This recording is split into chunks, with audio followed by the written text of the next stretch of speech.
Thinning scissors are an extremely useful tool for men and women's hairstyles.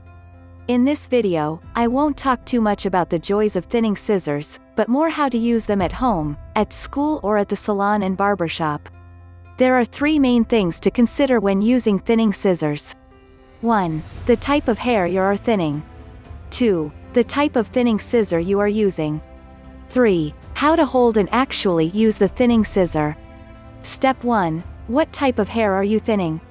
The purpose of thinning scissors is to remove sections of hair, and this helps to blend your hair between different sections, long and shorter areas, removing excess weight from thicker sections of hair, softening hairlines.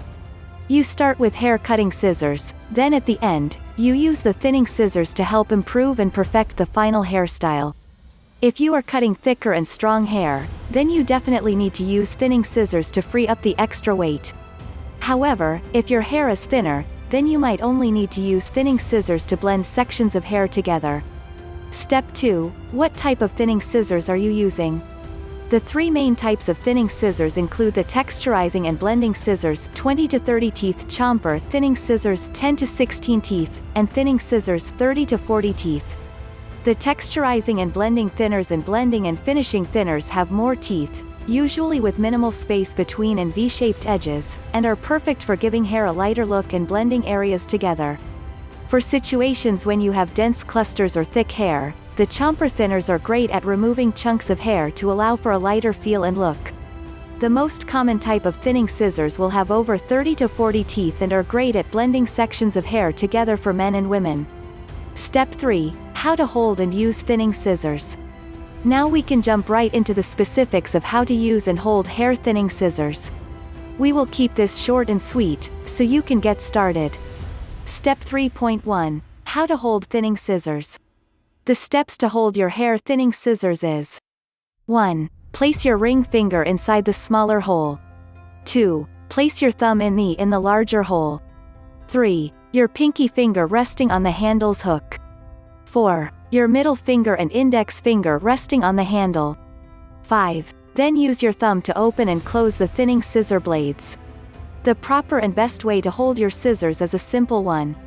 This method is called the traditional Western grip, and it is the same way that most hairdressers will hold their scissors.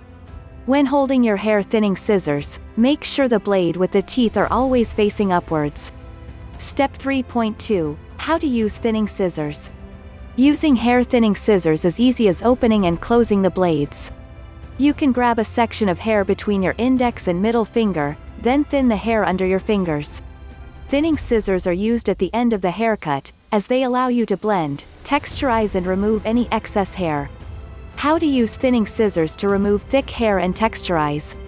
1. Either at the end of the haircut or at the beginning, make sure the hair is combed straight downwards.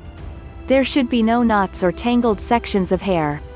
2. Locate the section of hair you wish to thin, and you can either use your index and middle finger to grab hair or use a comb. 3. Hold the thinning scissors in your dominant hand and open the blades. Position the scissors 1 or 2 inches above your fingers or comb, so you are thinning slightly away from the section you have grabbed. 4. In one smooth gliding motion, move the open blades to the hair and close. The gliding motion is similar to how you would brush or comb your hair. 5. Repeat across the whole section of thick hair you are looking to thin.